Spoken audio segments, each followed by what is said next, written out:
Om Namah Shivaya. Give thanks and praise. Big love and respect, dissidents. We're moving into a very sacred phase in this project.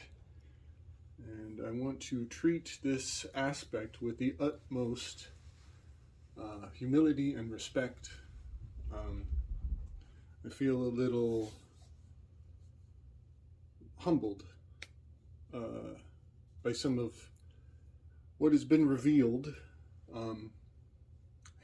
A grand unveiling has occurred in the project, and I'm really I'm honored to even have a glimpse at what I've found here. And it's just so fascinating how appropriate it is, personally, as I move out of my own wing of the Enneagram, out of the ones and the twos, which had me bogged down. I tell you what, I was really feeling and thinking and acting on a lot of this corner, the nines, the ones, and the twos. And as I am progressing out of where I identify, a fascinating reveal has come to me, and it is the 9 Muses. The 9 Muses have been here all along. When we undress those patriarchs, those sovereigns, the ring of sofas with all of the old Greek curmudgeons putzing around talking about love, when we undress them, underneath all along were the 9 Muses. And it reveals another dimension to the project that I've been working on. And I just want to take this moment as we move out of the givers with the shadow of pride, as we move into the deceivers, as we move into the achievers with the shadow of deceit. I just want to convey with transparency the deeper root of the story given to us by Plato in his Symposium. And it could almost derail the flow that I was trying to follow. But I just want to observe it here and now. I want to announce the arrival of the Muses onto the stage. And then I'd like to close by reading 2 poems. One by Friedrich Nietzsche is his The Genius of Diogenes, or excuse me, the Genius of Dionysus. And then I'm going to read Aleister Crowley's poem on Dionysus, simply titled Dionysus. I believe the 2 poems have, Nietzsche's poem is independent. I believe that Crowley's poem is a parallel. They are in stride with one another quite intentionally. So there's a very good reason for me to read the 2 poems. And it's quite fascinating that as we move into the muse of Nietzsche, I find all 9 muses hanging out behind the characters on the stage of the symposium. Now, I should be very clear. The reason why the symposium, we're going to do some mathematikoi here. The reason why the symposium, which is 6 dudes basically, it's Phaedrus, Pausanias, Eryximachus, Aristophanes, Agathon, and Socrates. It's basically 6 fellas, but there is a carry-on, a Palladonus, who is telling the story. He is in there as well. I think of him kind of as this interchangeable 6 persona. This is like a placeholder. The 6 has become like some kind of placeholder. So essentially, we have 7 characters. And at the end, a single individual comes breaking into the room. And so there are 7 men. And the reason why, you will see the 7 saints, the 7 days of the week, 7 is so sacred in so many ways, but the reason that the 7 implies the 9, the Enneagram itself, is because you can divide by 7 by any number. Oh no, excuse me, I'm doing this wrong. You can divide any number by 7 except for 7 itself. And when you divide 7 by any number, you will end up with, let me just see, 1, 4, 2, 8, 5, 7, repeating. Man, my handwriting is so great. So, when you divide any number except for 7 by 7, any single digit number, you will get the pattern of the Enneagram. 1, 4, 2, 8, 5, 7, 1, 4, 2, 8, 5, 7, and you can do this with a 2. And it will only adjust the number by 1 digit. And the 7 will come here. And you'll get 7, 1, 4, 2, 8, 5, 7, 1, 2, 4, 8, 5. 7, yeah, you get the idea. I'll try to bring a graphic and maybe it'll make sense. I'm so visual. All my graphics do so much better than my handwriting. All right. So the reason why the 7 implies the Enneagram is because those numbers, the 1, 4, 2, 8, 5, 7, 1, 4, 2, 8, 5, 7, they dodge the 3, the 6, and the 9.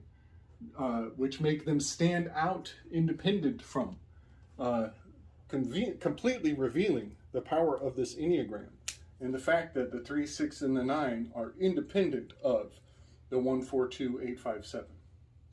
So that is the power of the 7. And this is why when you see mysteries around the 7, you can consider that the 9 is implied.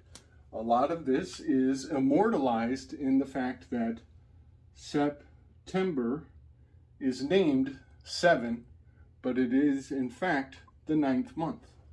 A lot of people do a lot of thinking and pondering and wondering and marveling at why is September called 7 when it is in fact the 9. Well, I think there is another layer. There are many layers of revelation here, but 79 is the periodic number for gold. Gold is encoded in this relationship of the 7 to the 9.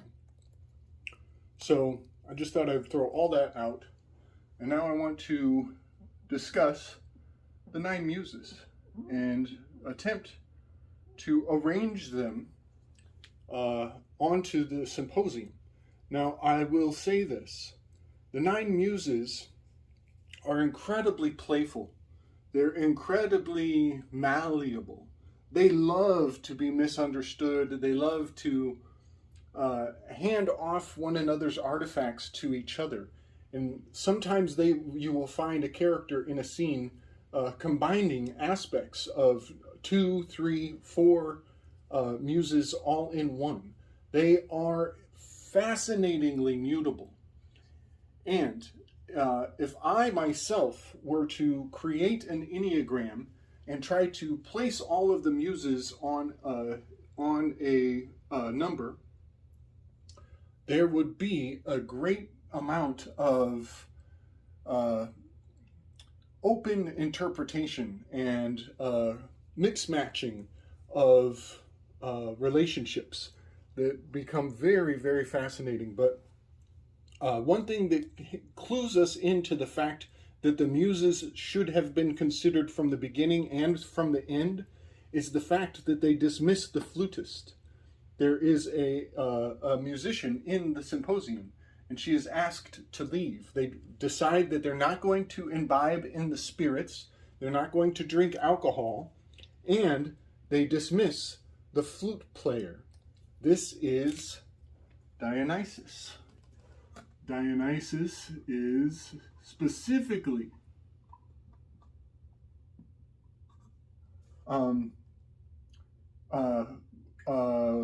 wind instruments, and alcohol. When they dismiss the flute player and agree not to drink that night, they are very much making a nod to the Muses and sending her out. Well, sure enough, when the flute player comes back into the scene of the symposium, into the room, she is carrying Alcibiades, who is drunk. She is bringing in all of the spirits, and chaos ensues, and all the full mixture, the blending of the essences is upon us as he dances around the room, telling his story in full animation. So, I'm just going to announce the names of the Muses onto the stage here, and this will add to our analysis and to the symbolic enrichment of the scene that we've painted thus far on the project. And we will start with Phaedrus, who is a master of rhetoric. Well, sure enough, there is one muse who is perfect for Phaedrus, and that is Polyhymnia. There are many ways to spell this name. There's a couple, there's like 3 letters missing, Polyhymnia, but you will find her name spelled many ways, but this is polemics. Master of polemics is a master of rhetoric. Polyhymnia, she is, sometimes you will find Terpsichore, Urania, and Polyhymnia all fused into one. This, I believe, has much to do with the poly. She is much like a perfectionist or a reformer. She is very multifaceted. She is diversely talented. She is called She of Many, M-N-I, many songs. That is one of her epithets. She is oftentimes leaning with her elbow on a stone, deep in musing. She is, you will see characters leaning on their elbow in a daze, thinking very deeply. That is very correspondent to a reformer or a perfectionist in their personality type, with the shadow of wrath. She is capable of dance, geometry, and rhetoric, and sometimes she has a chain on her, meaning that she has command over many of the arts. Now, this is quite fascinating because, as I've said before, this is the act grouping, this is the body grouping, this is geometry. In the quadrivium, we have music, math, geometry, and then astronomy is fire. It's the center. It's the grasping of the whole picture. Well, Polyhymnia, she very similarly, she is very diverse in her capabilities. She of many songs. Therefore, she sometimes is depicted simply by a chain. And I'm going to move just chronologically. Next, Pausanias is the lawyer. He is very much encoded in the Capricorn card of the High Priestess, who generally has the Torah scroll on her lap. Originally, we are looking at Clio. Clio is symbolized by a scroll. That is Clio's primary symbol. She is a master of history. And sometimes she is simply described with the simple wording of to praise or sing.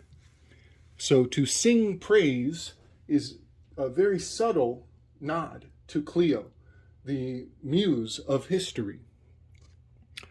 Which is funny because history does have that favoritism. We look back with almost childlike naivete and innocence, looking through history, as that is how it is taught to us when we are young. And it is quite jarring to go, as you age, to learn that history is not PG, it's not PG-13, it's not NC-17, it's not rated R, it's like rated X, literally. She is sometimes depicted with the trumpet on her hip. specifically. That will be one of her symbols. Also, she often has the book or the scroll, as I mentioned, but the scroll or the book that she has is specifically, this guy's name is so hard to say, Thucydides, Thucydides, Thucydides. It is his writing that she has, and he is not, he is the first scientific historian of the Greeks. And it is just fascinating because I have given Heraclitus a relationship here, and also, many historians will have a lineage, a tie-in to Clio, as she is the goddess, or the muse, the muse of history. I think it's important that I try not to call them goddesses. That is a overly broad generalization. There is something more profound than simply calling the muses goddesses. There's something I think that is essential to being impeccable with the wording there. Respect. So I think it's a matter of respect. Next we have Euterpe. Euterpe is the flutist who is in the middle of the symposium entertaining the gentlemen, but she is asked to leave. And so, I think they say something kind of snide, like she can go play the flute by herself. That's kind of cute. It's kind of cute. I think they're being a little bit erotic. So she is sometimes playing a specific type of flute, the double piccolo. And that really hits a trigger for me, because we are also seeing the spirit of Pan. Pan is often depicted with the double piccolo. And remember, I gave this card to Niccolo Machiavelli. And so something really fascinating is at work here. But this is a achiever with the shadow of deceit. Now, Eryximachus, this character in the symposium, offers a cure to Aristophanes for his hiccups, and that is holding his breath and tickling his nose with a feather. And that is really something, because the double piccolo is sometimes a flute that is played with the nose holes. There's actually a medicinal remedy that is that they blow some sort of snus, a medicinal snus, into the nose holes of the recipient of the medicine. So we have this physician who is correspondent to Euterpe, the flutist, and also the aspect of holding your breath. That is what a flutist would be amazing at. In fact, if you were underwater, you could use a flute to breathe like a snorkel, as a ninja might. Also quite profound that we're dealing with alcohol. The spirit of Dionysus here, the Neptunian, Dionysian imbibing, as so often one of the epithets for Euterpe is the pleasant one. And I absolutely love that. She is the goddess of music creators, which is so spot on because Friedrich Nietzsche was a musician. He was a pianist. So to call her the pleasant one is very simple. That's a very subtle way of giving praise to Euterpe, is just to use the phrase pleasant. There's really something fascinating going on with that. There's so much more behind all these things. I try to stay linear so we can just move through. Next will be Thalia. Thalia is the muse of comedy, specifically. And when you see a smiling mask, you are seeing the symbol of Thalia. She is sometimes referred to simply as the joyous or the flourishing one. She is very concordant to aspects of the natural world, things that are natural. Much like Aristophanes getting his hiccups, he's succumbing to his natural animalistic uh, uh, expressions of himself. His natural urges, his base instincts are kicking in, and that's very comical, very fascinating to me. And oftentimes, just simply the term mocking. Mocking is also a hail to Thalia. Much like I believe it's Democritus. Democritus is called the mocker. So Democritus and Thalia are interwoven. Their destinies are intertwined. When you call upon Democritus, you are also calling forth the spirit of Thalia, the muse of comedy. Next, we will talk about Melipomene. This one is Agathon. This is the goddess of all, this is the muse of all tragedy. And anytime you see a sad mask, you are seeing Melipomene's handiwork. And oftentimes a single word to honor Melipomene is melodious. Simply saying melodious is giving an homage, is giving honor to this particular muse. So, sometimes she is depicted as a sumptuous, as a mermaid. She is related to the mermaids, but one way that she is encoding is a sumptuous dress, a very large and abundant sized dress. And I will bring forward a close-up of the Hierophant card. You will notice his robes are so abundant, they flow off the page. Also, this art card, she also has the very large dress, almost like she's up inside of a bird cage, much like that very recent Ruth Bader Ginsburg statue that was brought forward when it was in the park. It had a huge bird cage dress wrapped around it. So that is a homage to Melipomene, the muse of tragedy. I could rant and rant about what that is actually saying. Oftentimes, there's a lot of insidious implication when these muses are fused into art. There are many layers not being said, but being quite clearly implied if you know what you're seeing. So yeah, we're boosting our symbolic literacy to the max when we gain mastery over these muses. Next is Erato. This is, she is in number 6. This is the topic at hand. This is why the entire symposium is erotically infused, and a lot of innuendo is at play, as the subject matter at hand is Erato, Eros. They're talking about love. This is Apollo, and this is Artemis. These are the archerers. And one of the key telltale indicators that Erato is being summoned or imbued into an art form is Erato carries the lyre, the harp.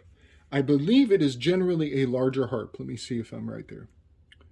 Yes, there are other muses who will have a small harp, but Erato in particular, I believe, has the large harp. Much like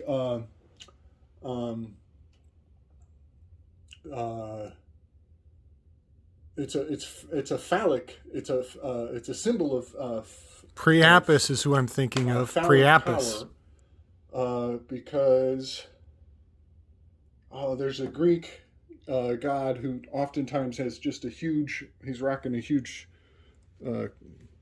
unit. Okay. Yes, Erato. So erotic poetry is her dominion, oftentimes with a laurel wreath. You will see that the devil card here has a laurel wreath on his head, much like when Alcibiades comes into the room, he is wearing a laurel wreath. Well, sure enough, Terpsichore also wears a laurel wreath. So this correspondence between the 8 the challenger with a shadow of control or lust, coming in and taking the position of the 6, there is a laurel wreath handoff at play, and that is some of the signs and the symbols of the Muses on the scene. So Erato as often has a laurel wreath or a crown of myrtle or rose. Those are all symbols of Erato.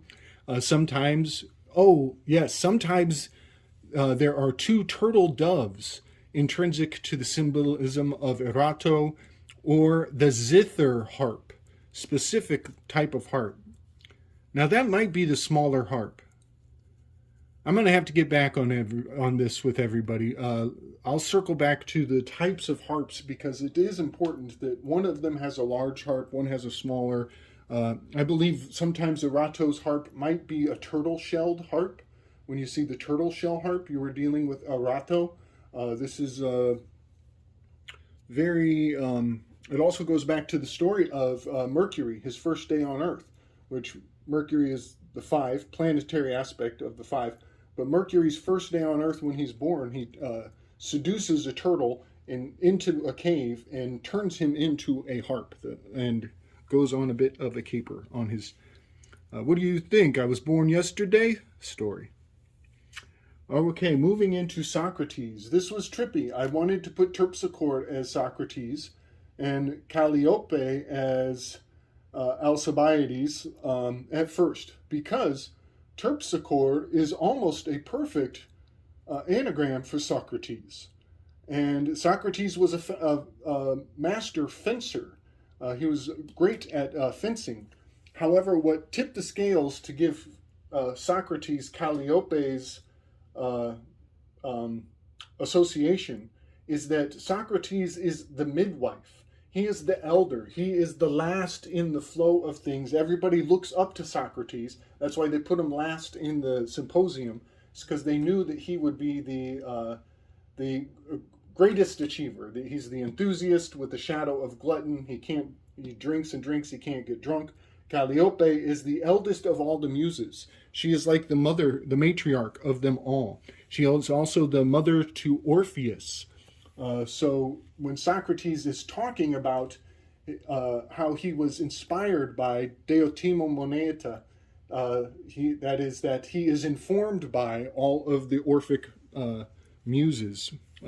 He has a relationship to them, as he is and the fact that he is the midwife of ideas. That is absolutely the matriarch's position. So I've given Socrates the position of Calliope, or the affiliation to. So Calliope is sometimes called the one with a wonderful voice. That is a homage to Calliope, and that really seals the deal for me, because Socrates has a daemonic spirit who informs him. So he is listening to this beautiful voice. He is hearing a voice, and that is very likely a Calliope nod. Also, the single word to encapsulate or to give honor to Calliope is the word eloquence. She is very simply eloquent, and that describes Socrates to the max as he goes on and encompasses the spirit of what everybody else has said, and then he very eloquently closes off the entire symposium with his exposition. And just as everybody is clapping and applauding Socrates, the eldest, for his eloquence, for his enthusiastic eloquence, sure enough, Alcibiades comes dancing into the room, literally on the move, wearing a laurel wreath. And this is what tells us that we are looking at Terpsichore, she who delights in dance, sometimes with a flowered crown, often with a lyre, another harp, and is sometimes associated with the sirens, specifically the sirens, which are so similar to the mermaids. It's just fascinating how these characters, they share, mermaids is Melipomene. The mermaids are down here. The sirens are up here. And there is a very subtle difference between the mermaids and the sirens. One that Starbucks actually, they accentuate that difference because they are not saying that the Starbucks logo is a mermaid. They're not saying it's Melipomene. They are saying that it is a siren. And there is a difference. It's very important. These differences, these nuances are very important if you want to become symbolically impeccable. So that sums up all... Oh, no, it doesn't. Let's not forget. Euronia. She is the muse of astronomy, oftentimes depicted holding a globe. Now this really blows my mind because Plato is not a globe. Plato is a platter, is a flat, round surface. It is not a sphere. However, that is because the story that we're being told here is rounded out by Plato. If you research the Symposium, they will tell you that Plato rounds out the story. It's a touchstone. So if you touch a stone long enough, it will become round and soft. We do this with words, like the word officer. Before the Civil War, it meant the overseer. It was the guy with the whip and the gun riding on horseback, making sure you're doing your work and keeping your head down. But it's a pet. It's a pet name. And we've pet the name overseer so many times. We've touched that stone until it's rounded out. And now we say the word officer, and we hope that they come to our rescue. We think of them, we give them godlike association. So Plato has rounded out the energies of these characters and woven them into this intricate myth. And so the Symposium is the touchstone. It is a pet mythology. So it blows my mind that he is Urania, but his name is a plate. It is a flat plane, much like a flat earth model. Urania, however, is depicted holding a globe, generally. And a lot of people will get all up in arms about, is it round? Is it flat? Is it round? Is it flat? And this is where I come in and I say it's a Platonic solid. It is a Socrates ball. It has flat panels and it is round. And I'm okay with it being geocentric. I can't make a very good Platonic solid. But the Platonic solid is a compromise between round and flat. And this is the nod. This is the wink. The combination of Urania mixed in with Plato, a plate. You put the two together and you're going to get Platonic solids. I believe that the shape of the realm is a Platonic solid. I have not decided which one. I'm not ready to make that claim, but that is how I see things. And that explains also why different people in different places around the globe, Earth, whatever you think it is, get different measurements, see different perspectives because of their orientation on the Platonic sphere, which is not a sphere. It's hard. It becomes so hard because it's somewhere in between, you know? The language is very nebulous. Let's see. And now I'm going to close off reading a couple poems per the muse of the characters through the eyes of which we have been analyzing the Symposium all along. I want to read first Friedrich Nietzsche. I see so much more Nietzschean energy in this tarot deck than I see Crowleyan energy, but that's just me being interpretive. When am I not interpretive? If everything's fiction, then we are all constantly interpretive. All right, so this is his poem, The Genius of the Heart, and it is a poem to Dionysus. This is from Beyond Good and Evil. This is aphorism number 295. And I recommend everybody, it's so fascinating. Translations are really problematic for me. I will find one interpretation of a piece of work, and when I look it up from a different source, I find so much is lost in translation. I actually do not like this translation as much as the one that I was able to find on audio. And it is a bit frustrating for me because if the translation shifts the Muses ever so slightly, it can say the same thing generally, but if the Muses are relocated or rearranged, the spirit of what comes through has a different shape. I got to say this before I read the poems. You can look up the 9 Muses and you will find them in different positions on the Enneagram. And this is because they are so utterly mutable. And what has happened by putting these Muses, instilling them into these patriarchs, and putting them in this particular position, this is the shape of the culture that is proliferated by Plato's Republic. This is the shape of what they want to see reflected back to them on the higher echelons of the realm. And when you switch the muse of Euterpe with Terpsichore, then you get a different result inspired out of the psychology of the masses. And so you can look up the 9 Muses on the Enneagram. You will find them arranged in a different way. It is on you to read into, to use intelligence, interledger, to read in between the lines and understand why the 9 Muses can be rearranged in different positions and what the result is when you recalibrate the Enneagram with a completely different arrangement of Muses. But this is the arrangement of the symposium through the lens of where the 9 Muses have been stationed throughout the entire production.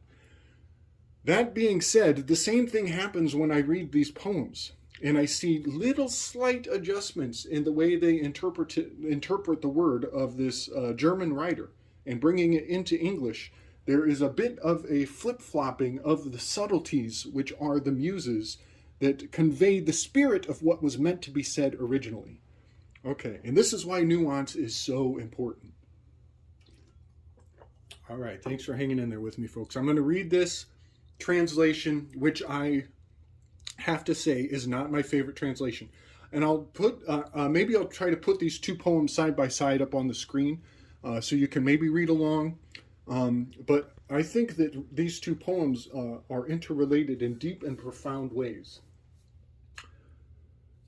The genius of the heart, as that great mysterious one possesses it, the tempter god, and born rat-catcher of conscientiouses, whose voice can descend into the netherworld of every soul, who neither speaks a word nor casts a glance in which there may not be some motive or touch of allurement, to whose perfection it pertains that he knows how to appear, not as he is, but in a guise which acts as an additional constraint on his followers to press ever closer to him, to follow him more cordially and thoroughly.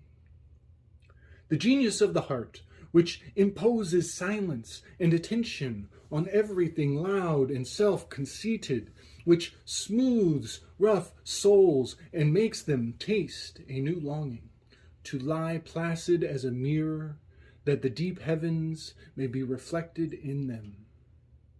The genius of the heart, which teaches the clumsy and too hasty hand to hesitate, and to grasp more delicately, which scents the hidden and forgotten treasure, the drop of goodness and sweet spirituality under thick dark ice, and is a divining rod for every grain of gold long buried and imprisoned in mud and sand.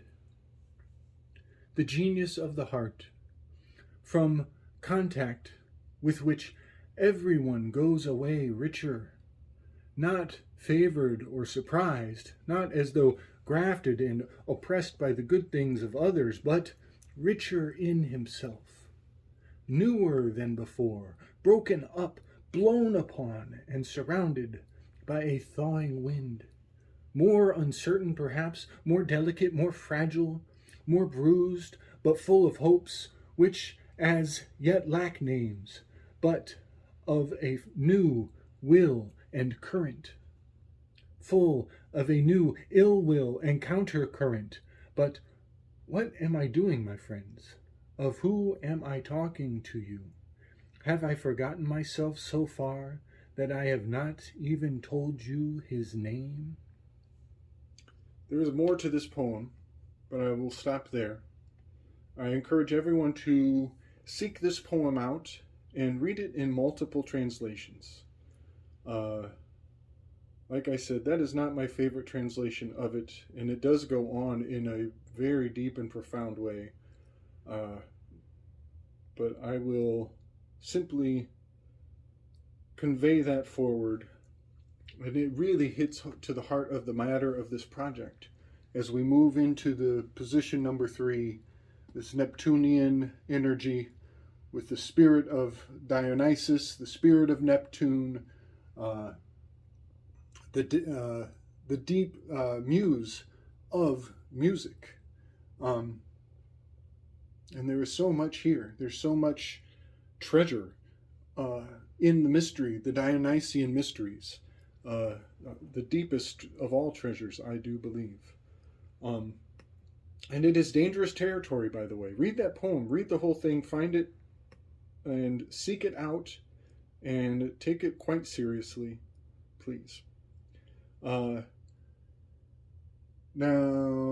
I will, I'll put in the show notes an analysis of the poem, as done by a student of Nietzsche, a literary, that fella, Salt the Earth, Essential Salts.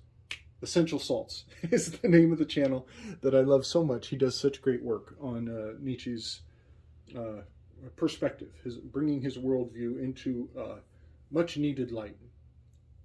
And in fact, it was through this analysis of the poem that I came to realize to embrace the most forgiving attitude I've ever had of Friedrich Nietzsche. And part of that realization for me is, I get a little emotional. If Nietzsche was so nihilistic that he didn't give a shit about the world, then why did he commit his life to his writing?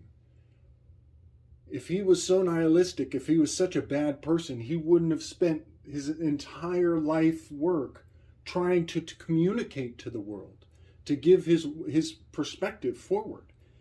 All of his labors were labors of love. And they are, and people just don't see that.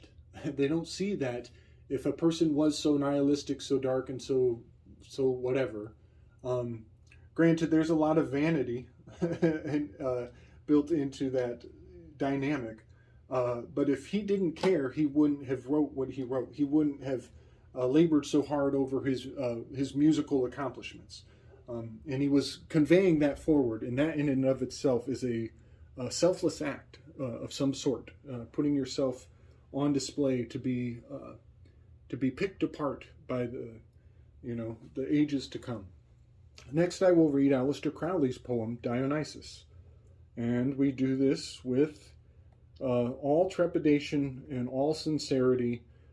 We are not venerating anybody over anybody else, but it only makes sense, as we have done this project through the Nietzschean lens, that we also look at the character who we are told commissioned this art to even be produced and proliferated. And so we're meeting Nietzsche's Dionysian muse in stride by reading Crowley's poem Dionysus. I bring ye wine from above, from the vats of the storied sun, for every one of your love and life for every one. Ye shall dance on hill and level, ye shall sing in hollow and height. In the festal musical revel, the rapturous bacchanalian rite. The rocks and trees are yours, and the waters under the hill, by the might of that which endures the holy heavens of will. I kindle a flame like a torrent to rush from star to star. Your hair as a comet's horrent, ye shall see things as they are. I lift the mask of matter, I open the heart of man, for I am of force to shatter the cast that hideth Pan. Your loves shall lap up slaughter, and dabbled with roses of blood, each desperate darling daughter shall swim in the fervid flood. I bring your laughter and tears, the kisses that foam and bleed, the joys of a million years, the flowers that bear no seed. My life is bitter and sterile, its flame is a wandering star. Ye shall pass in pleasure and peril across the mystic bar that is set for wrath and weeping against the children of earth. But ye in singing and sleeping shall pass in measure and mirth. I lift my wand and wave you through hill to hill of delight. My rosy rivers lave you in innermost lustral light. I lead you, Lord of the maze, in the darkness free of the sun, in spite of the spite that is days. We are wed, we are wild, we are one. At Cigar Bastion. Aleister Crowley. And that concludes this installation on the Slick Distance Shared Learning Experience. Thanks for coming along, everybody. I hope you enjoyed this. We are going to keep the Muses in full view. They will remain on the board for the remainder of this project. And I really love having undressed those Greek curmudgeons and found these beautiful goddesses hiding underneath. It's so gratifying to me. But it gives us a more full spectrum fractality of what is really being said on this project. And now next I want to move into this powerful correspondence that I've discovered between the Hanged Man card and an absolutely fascinating polarity over here on the Devil card. I'm actually beginning to see, much like the comedy and the tragedy balance each other out with the 5 and the 4. I should say this. If number 9 is the symbol of a peacekeeper and a balancer with a shadow of sloth, then when we work the ingredients, the aspects of Terpsichore Alcibiades mixed in with Phaedrus, the 8 to the 1 will come together, cancel out, and become 9. So tragedy and comedy, they come together, they cancel out, becoming a 9. The 6 to the 3 will come together and cancel out, become a 9. Apollo and Dionysus are diametrically opposed. They are a foundation of understanding the difference between feeling, Dionysus, and thinking, Apollo. And so what I have found here is an absolutely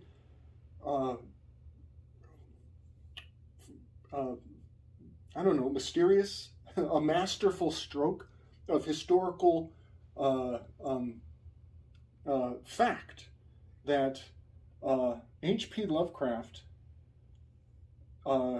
he corresponds to this devil card in a mind-blowing way, and he has a powerful relationship with the character that I'm going to associate with this Hangman card. I don't want to take the wind out of my own sails on this just yet. So yeah, in the next installation, we'll be talking about the number 3 Hanged Man card, and that number 6 over there, Erato, the Eros, and the Devil card, and some of their historical personifications and the echoes of these archetypes through history as they influence our culture today. All right, big love and respect, everybody. Much love and wisdom.